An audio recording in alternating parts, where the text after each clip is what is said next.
नमस्कार, मी यामिनी महामुळकर. हितगुज या कार्यक्रमामध्ये आपल्या सर्वांचं स्वागत. या कार्यक्रमाच्या माध्यमातून दैनंदिन जीवनात भेडसावणाऱ्या आजारांबाबत, तक्रारींबाबत तज्ञांशी खास चर्चा करून त्यांचं मार्गदर्शन आपण घेत असतो.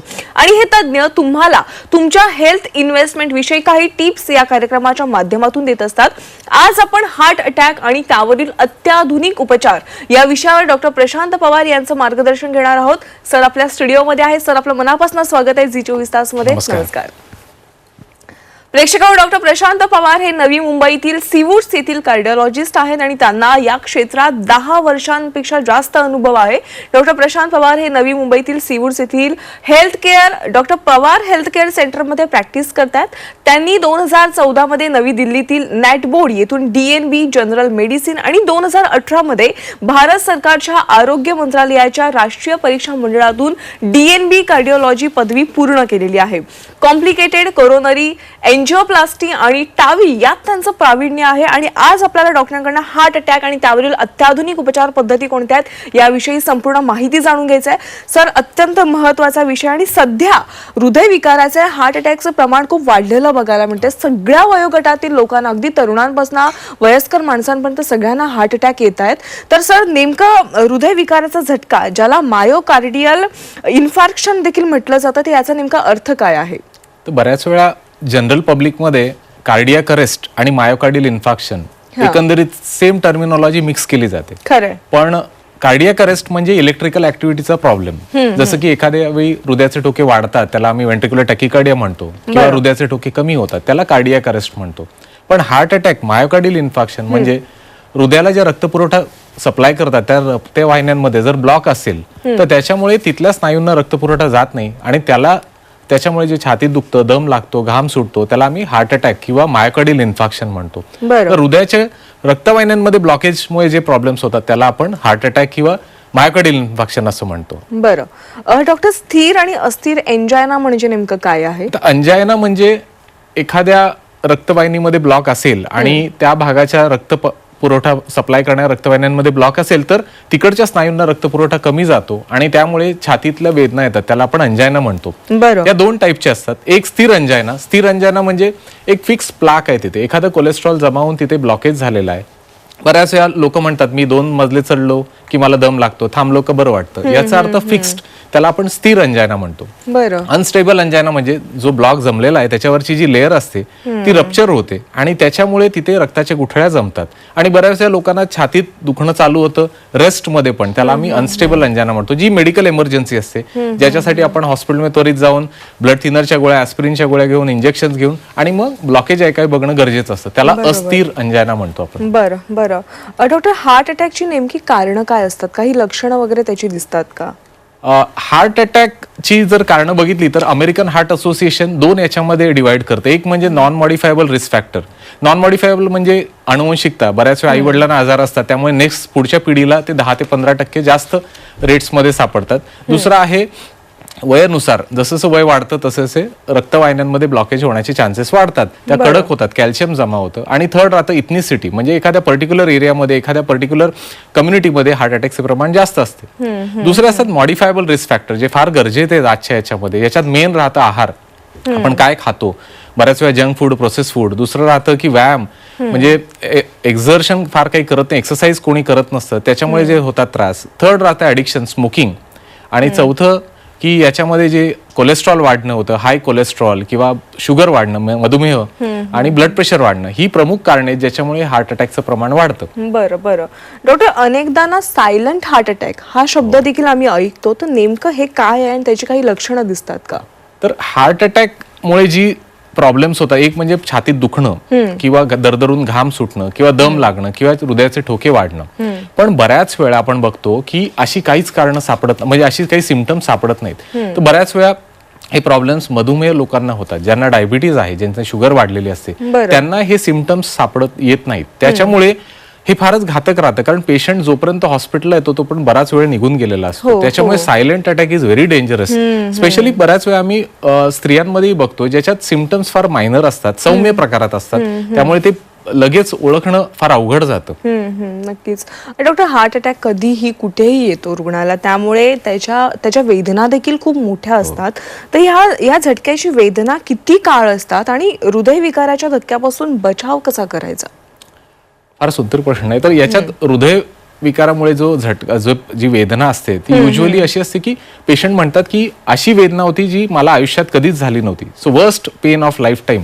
तर अशा प्रकारचं आपण फक्त ते पिक्चर मध्ये बघतो जेव्हा हिरो किंवा हिरोईन फक्त लेफ्ट साईडला हात पकडून सांगतं हार्ट अटॅक आलं, पण प्राथमिक म्हणजे रिअल फॅक्ट मध्ये ते पूर्ण छातीभर दुखतं, दरदरून घाम सुटतो, युजली काही एक्झर्शन केल्यावर किंवा काही इमोशनल स्ट्रेस झाल्यावर, आणि ते पेन जे असतं ते लेफ्ट आर्म, लेफ्ट फोरआर्म आणि कधी कधी जबड्यालाही जातं. घाम सुटणं, हृदयाचे ठोके वाढणं आणि दम लागणं ही लक्षणं असतात.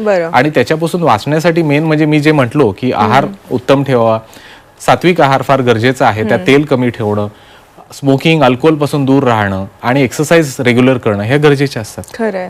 आणि डॉक्टर, आता हृदयविकाराच्या उपचारांपद्धतीमध्ये खूप बदल आलेले आहेत, आधुनिक उपचार पद्धती आलेल्या आहेत, तर अनेक चाचण्या देखील आलेल्या आहेत.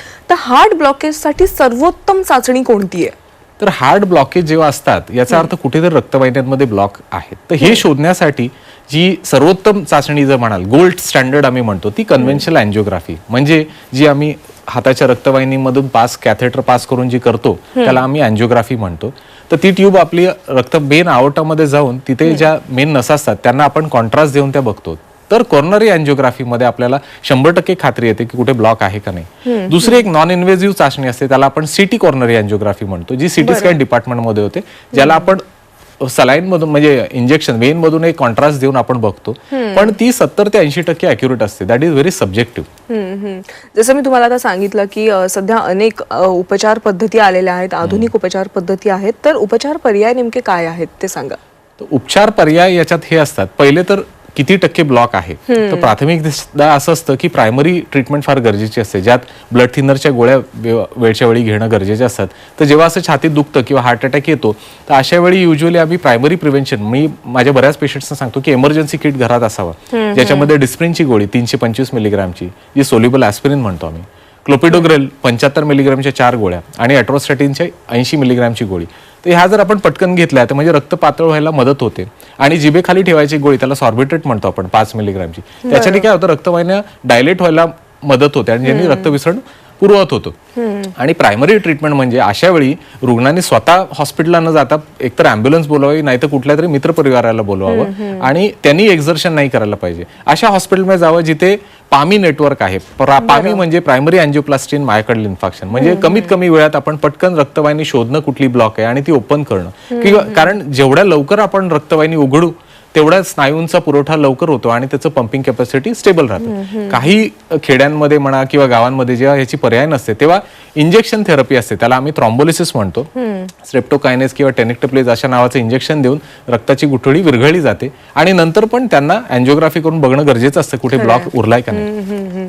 डॉक्टर, जेव्हा हार्ट अटॅक येतो किंवा ब्लॉकेज आढळून येतात तर त्यावेळेस नेहमी डॉक्टर सांगतात की एंजिओग्राफी करावी लागेल, एंजिओप्लास्टी करावी लागेल, आणि हे शब्द ऐकले ना का रुग्ण आणि त्याचे नातेवाईक तिथेच घाबरून जातात. तर नेमकं एंजिओग्राफी आणि एंजिओप्लास्टी बद्दल थोडक्यात माहिती द्या, ते नेमकं कसं केलं जातं? अँजिओग्राफी ही एक टेस्ट आहे, डायग्नोस्टिक टेस्ट आहे, ज्याच्यामध्ये आपल्याला कळतं कुठे ब्लॉकेज आहेत का नाही. अँजिओप्लास्टी ही ट्रीटमेंट मॉडॅलिटी आहे. त्या अँजिओग्राफीमध्ये काय करतो आपण, रक्तवाहिनीमध्ये म्हणजे जी हाताची, ज्याला आम्ही रेडियल आर्टरी म्हणतो, किंवा पायाची, त्याला फिमोरल आर्टरी, आजकाल आम्ही पायातनं करत नाही, शक्यतो आपण रेडियल आर्टरीतनं करतो, ज्याच्यात आपण एक शीट टाकतो, म्हणजे एक ट्यूब असते आणि त्याच्यातनं कॅथेटर आमचा हार्ट पर्यंत जातो, म्हणजे आवटापासून हार्ट पर्यंत जातो. हृदयाला 3 रक्तवाहिन्या असतात, लेफ्टला 2 असतात आणि राईटला 1 असते, आणि त्याच्यात आम्ही कॉन्ट्रास्ट मीडिया पुश करून बघतो कुठे ब्लॉकेज आहे का नाही. तर अँजिओग्राफीमध्ये आपल्याला ब्लॉकेज कळतात. आणि अँजिओप्लास्टी म्हणजे सर ब्लॉकेज असतील तर तसंच त्या ट्यूबमधनं एक कॅथेटर येतो, त्याला आपण गायडिंग कॅथेटर म्हणतो, आणि त्याच्यातनं आपण वायर पास करतो, त्याला कॉर्नरी वायर म्हणतो.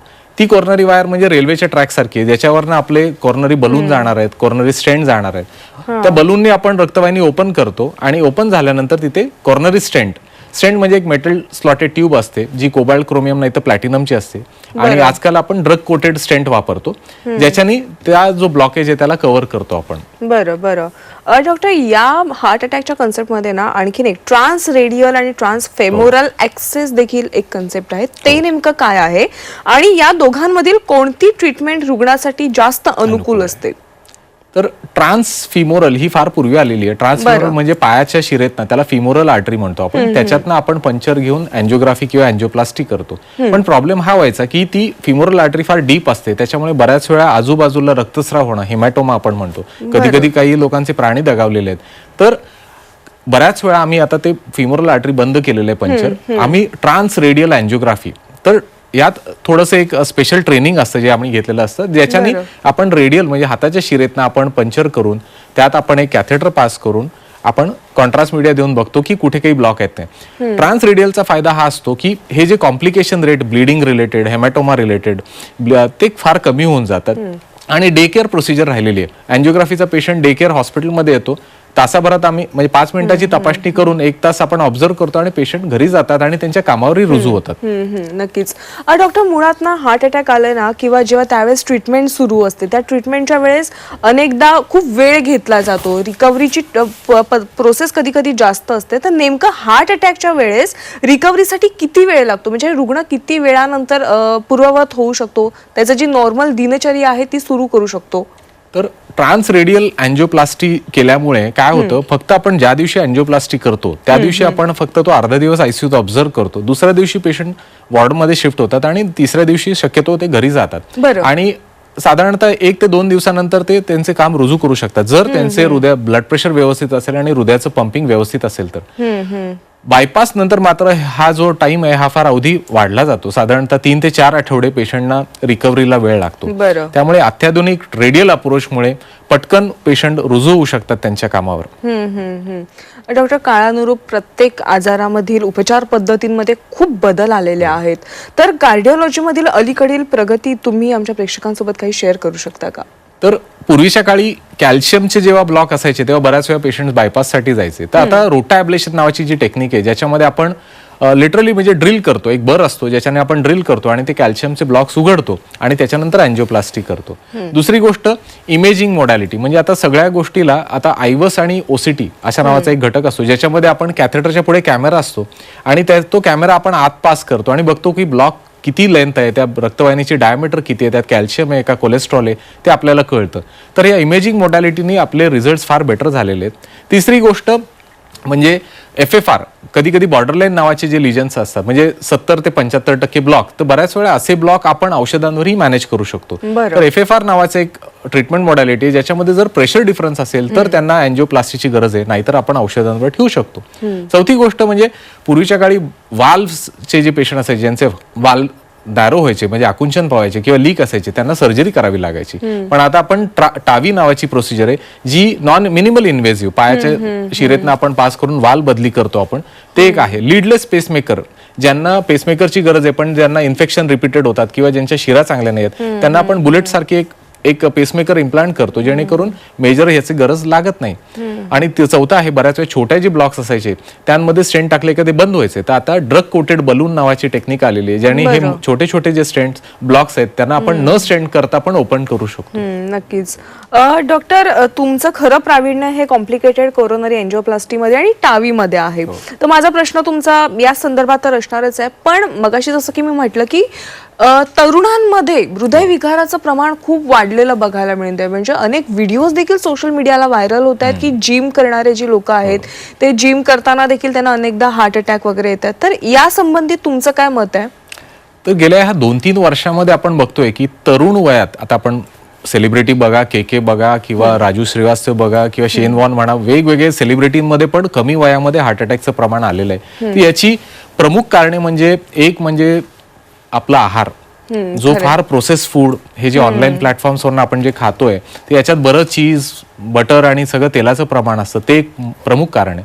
दुसरं म्हणजे व्यायामचा अभाव, कारण एक्सरसाइज कोणीच करत नाहीये. कोविडमध्ये आणि कोविड नंतर फार कमी वेळ लोक एक्सरसाइजसाठी देत आहेत. तिसरा प्रॉब्लेम जो आहे की मेन म्हणजे की स्मोकिंग हे प्रमाण फार वाढलेलं आहे. तर बऱ्याच यंगस्टर्स मध्ये स्मोकिंगचं प्रमाण वाढतं आणि ज्याच्यामुळे बऱ्याच वेळा तिथे रक्ताच्या गुठळ्या बनतात. तर ही जी मेन कारणं आहेत की एक्सरसाइजचा अभाव, आहार आणि स्मोकिंग आणि अल्कोहोल यामुळे तरुणांमध्ये फार हार्ट अटॅक्स आणि last but not the list की स्ट्रेस लेवल फार वाढलेला आहे. तर मे बी मानसिक किंवा वर्क रिलेटेड स्ट्रेस याच्यामुळे बऱ्याच वेळा प्रॉब्लेम्स होत आहेत आणि लॅक ऑफ स्लीप. तर झोपेचा अभाव किंवा नाईट शिफ्ट किंवा नाईट ड्युटीज किंवा हे ऑनलाईन OTT प्लॅटफॉर्म बघून जी झोप नियमित होत नाहीये त्याच्यामुळे हार्ट अटॅकचे प्रमाण वाढत आहे. खरंय डॉक्टर. आणि डॉक्टर सध्या ना अनेकदा मी असं ऐकतो की असं म्हटलं जातं की तुम्ही मोबाईल तुमचा आहे तो शर्टाच्या खिशामध्ये ठेवू नका किंवा मोबाईल लांब ठेवा. जी काही उपकरणं आहेत वायफाय पासून लांब राहा जेणेकरून तुमच्या रक्तवाहिन्या किंवा हृदयाशी संबंधित प्रणालीवर त्याचा काही परिणाम होऊ नये. तर यावर तुमचं काय मत आहे? तर जे काही स्टडीज झालेले आहेत ते EMR म्हणजे इलेक्ट्रोमॅग्नेटिक रेडिएशन याच्यामुळे नक्कीच हृदयाचं म्हणजे blood pressure, heart rate variability आणि कोलेस्ट्रॉल याच्यावर परिणाम होतो. पण मोबाईलमुळे सच फार रेडिएशन नसतं त्याच्यात. पण हे जे TV टॉवर्स किंवा 5G टॉवर्स असतात किंवा जे ब्रॉडकास्टिंग युनिट असतात याच्यामध्ये बऱ्याच प्रमाणात इलेक्ट्रोमॅग्नेटिक रेडिएशन असतं आणि त्याचा नक्कीच हृदयावर परिणाम होतो. डॉक्टर आतापर्यंत आम्ही अनेकदा मीथ्स देखील ऐकले, त्याविषयी मला तुमच्याशी बोलायचं आहे. आम्ही असं ऐकलंय की जर एखाद्याने कोलेस्ट्रॉल कमी करणारे औषध घेतलं तर तो काहीही खाऊ शकतो. यावर काय सांगाल तुम्ही? तर हृदयाचे ब्लॉकेजेस आहेत बऱ्याच वेळा कोलेस्ट्रॉलमुळे होतात आणि त्या लोकांना आम्ही स्टॅटिन नावाची गोळी देतो, ॲटोरोस्टॅटिन. तर अशा लोकांनी कसं आहे आपण जे खातो इनपुट आणि आउटपुट आपण कसं एक्सपेंडिचर करतो हे गरजेचं आहे. आपण काय खातो आणि कसं एनर्जी एक्सपेंडिचर. त्यामुळे काही खाऊन नाही चालणार. जस्ट बिकॉज गोळ्या चालू आहेत म्हणून आपण स्वीट टूथ राहणं चुकीचं आहे. तर ते नक्कीच चुकीचं आहे. बरं. आणखीन एक मीथ आहे ते म्हणजे मधुमेहाची औषधं घेतल्यास मधुमेहामुळे हृदयविकार होत नाही. तर हृदयविकार होण्याचं एक कारण म्हणजे मधुमेह. जर शुगर आपली कंट्रोल नसेल त्यामुळे बऱ्याच वेळा हृदयाच्या आर्टरीजमध्ये ब्लॉकेजेस होतात. जेवढी जास्त शुगर कंट्रोल आणि जेवढ्या लवकर शुगर आपली कंट्रोल राहील तेवढा आपल्याला हार्ट रिलेटेड प्रॉब्लेम्स कमी राहतात. पण फक्त मधुमेह कंट्रोल करून हार्ट अटॅक होत नाही ही चुकीची संभावना. डॉक्टर आणखीन एक मीथ आहे ते म्हणजे जीवनसत्व आणि पूरक आहार घेऊन हृदयविकाराचा धोका कमी होऊ शकतो. नक्कीच जे सात्विक जेवण आपण जे म्हणतो व्हेजिटेरियन डाएट की ज्याच्यात मांस मच्छी कमी, मटन कमी किंवा तेल तूप कमी असेल, खोबरं शेंगदाणे कमी असेल तर नक्कीच याच्यामुळे कोलेस्ट्रॉल कंट्रोल राहतो आणि जे रिस्क फॅक्टर हार्ट अटॅकसाठी राहतात ते नक्कीच कमी राहतात. तर सात्विक जेवण ठेवणं गरजेचं आहे. एक बॅलन्स डाएट असावा ज्याच्यात मेन पालेभाज्या, फळं यांचा सेवन जास्त असावं आणि तळलेल्या गोष्टी कमी ठेवाव्या. डॉक्टर धूम्रपान सोडल्याने दीर्घकाळात हृदयविकाराचा धोका कमी होण्यास मदत होत नाही असं देखील अनेकांचं म्हणणं आहे. यावर काय सांगाल तुम्ही? हे बऱ्याच वेळा धूम्रपान करणारी लोकच असे मिथ्स पसरवतात. तर धूम्रपानामुळे काय होतं, स्मोकिंगमुळे निकोटीन असतं आणि त्याच्यामुळे रक्तवाहिन्या बऱ्याच वेळा आकुंचित पावतात किंवा तिथे क्लॉट जमतो. तर असं जर आपण सोडलं लवकरात लवकर तर हे रिस्क फॅक्टर नक्कीच कमी होतात. तर हे चुकीचं आहे. धूम्रपान सोडणं हे गरजेचं आहे. नक्कीच. आणखीन एक मीथ आहे ते म्हणजे CABG आणि PTCA फिक्स युअर हार्ट. तर CABG म्हणजे कॉर्नरी आर्टरी बायपास सर्जरी म्हणजे बायपास सर्जरी आणि अँजिओप्लास्टी ज्याला आम्ही PTCA म्हणतो. तर याच्याने आपण जे ब्लॉक्स आहेत ते आपण ओपन करतो स्टेंट मार्फत अँजिओप्लास्टीमध्ये किंवा बायपासमध्ये आपण कृत्रिम द्वारे आपण त्यांचे आर्टरीज किंवा त्यांच्या व्हीनस ग्राफ्ट्स आपण लावतो. पण याच्यानी पूर्णपणे सगळं फिक्स होत असं नाही. त्याच्यानंतर आपल्याला आहार, एक्सरसाइज, रेग्युलर मेडिसिन घेणं तेवढंच गरजेचं आहे. तर असं नाही हे केलं म्हणजे आपण काही खा आणि औषधं बंद करा असं नाही. पण डॉक्टर एखाद्याला जाणून घ्यायचं असेल की त्याचं हृदय निरोगी आहे की नाही तर ते कसं जाणून घ्यायचं मग? तर हृदय निरोगी आहे का नाही हे जर आपल्याला माहीत करायचं असेल तर काही टेस्ट करणं गरजेचं आहे. कारण म्हणजे बऱ्याच वेळा असं असतं लोकांचं म्हणणं आय एम हेल्दी. हेल्दी याचं म्हणणं असं नाही की just because absence of sickness doesn't mean you are healthy. तर याच्यासाठी काही प्रमुख टेस्ट असतात. त्यात म्हणजे एक म्हणजे राहतं की blood sugar level, fasting PP, cholesterol level वाढलंय का नाही. थर्ड राहतं की आपलं जे ECG हृदयाचा जो आपण ECG काढतो, इलेक्ट्रोकार्डिओग्राम काढतो, हृदयाचं 2D इको याच्यामध्ये आपल्याला हृदयाचं पंपिंग कॅपॅसिटी कसं आहे, हृदयाच्या झडपा कशा आहेत हे आपल्याला कळतं. आणि तिसरं मेन म्हणजे स्ट्रेस टेस्ट म्हणजे मशीनवर आपण जेव्हा चालतो तेव्हा आपलं हार्ट फिट आहे का नाही ही गोष्ट करणं गरजेचं आहे. नक्कीच. मला प्रेक्षकांना सांगायचं प्रेक्षक डॉक्टरनी ज्या काही तुम्हाला आता टेस्ट सांगितल्या त्या जर टेस्ट केल्या तर तुम्हाला नक्कीच कळेल की तुमचं हृदय निरोगी आहे की नाहीये. त्यामुळे हा टेस्ट नक्कीच करा. सर आणखीन एक प्रश्न आहे की हृदयाची काळजी कशी घ्यावी, सगळ्यात महत्वाचा आहे प्रश्न. आणि हृदयविकाराची चाचणी देखील किती वेळा करावी? तर हृदयाची काळजी म्हणजे मेन जसं आपण बिल्डिंग असते त्याला एक बेसमेंट असतं, तर बेसमेंट इज आहार, आपण काय खातो. जर आपलं खाणं सात्विक असेल, जर त्यात तेल कमी असेल, शेंगदाणे कमी असतील, तूप कमी असेल, नॉनव्हेज कमी राहतील. पिलर्स म्हणजे थोडक्यात व्यायाम. जर आपण व्यायाम साधारणतः 30 मिनिटं दिवसाचा व्यायाम 5 दिवस आठवड्यातले जर आपण केलं, चालणं, सायकलिंग, एक्सरसाइज किंवा मेन म्हणजे स्विमिंग, अशा गोष्टी एक्सरसाइजसाठी फार चांगल्या असतात. आणि पिलं आणि नंतर भिंती ज्या असतात त्या आमच्या औषधं असतात. तर ह्या जर आपण केल्या तर नक्कीच हृदयरोगापासून आपण दूर राहू शकतो. नक्कीच. सर, आज तुम्ही हार्ट अटॅकवरील अत्याधुनिक उपचार पद्धतींवर खूप चांगलं मार्गदर्शन केलं, पण जाता जाता प्रेक्षकांसाठी त्यांचा हार्ट निरोगी राहावं यासाठी तुम्ही त्यांना काय सल्ला द्याल? तर याच्यासाठी मी म्हणेल 7 सूत्र. जर लाईफ 7 इम्पॉर्टंट स्टेप्स, एक म्हणजे आहार. तर मेन म्हणजे जे मी म्हणालो तेल आणि नॉनव्हेज याच्यापासून थोडं कमी राहणं. दुसरं व्यायाम, साधारणतः 30 मिनिटं व्यायाम दिवसाचे 5 दिवस आठवड्यातले. तिसरं राहतं की वेट कंट्रोल ठेवणं. चौथं आहे जे आपले रिस्क फॅक्टर असतात, शुगर आपलं जर असेल तर शुगर चेक करणं आणि ती कंट्रोल ठेवणं. कोलेस्ट्रॉल असेल तर लिपिड प्रोफाईल करून आपलं कोलेस्ट्रॉल LDL नावाचा घटक कंट्रोल ठेवणं. ब्लड प्रेशर कंट्रोल करणं, कारण आजकाल भारतामध्ये जवळपास 30% इन्सिडन्स रेट आहे ब्लड प्रेशरचा. तर BP कंट्रोल करणं आणि last but not the least smoking, हे दूर ठेवणं गरजेचं आहे. आणि साऊंड स्लीप, झोप 6 ते 7 तास साऊंड स्लीप घेणंही गरजेचं आहे. नक्कीच. डॉक्टर, तुम्ही जे हे 7 सूत्र सांगितले ते त्यांचं जर पालन सगळ्यांनी केलं तर सगळ्यांचंच हृदय अगदी निरोगी राहणार आहे. डॉक्टर, तुम्ही आज झी24 तासमध्ये आलात आणि प्रेक्षकांना हृदयाविषयी इतकी सखोल आणि चांगल्या पद्धतीची माहिती दिली, त्याबद्दल तुमचे मनापासून आभार आहेत. धन्यवाद. थँक्यू. प्रेक्षकांनो, हितगुजमध्ये वेळ झाली आज इथेच थांबण्याची. ताज्या घडामोडींसाठी तुम्ही पाहत राहा झी24 तास.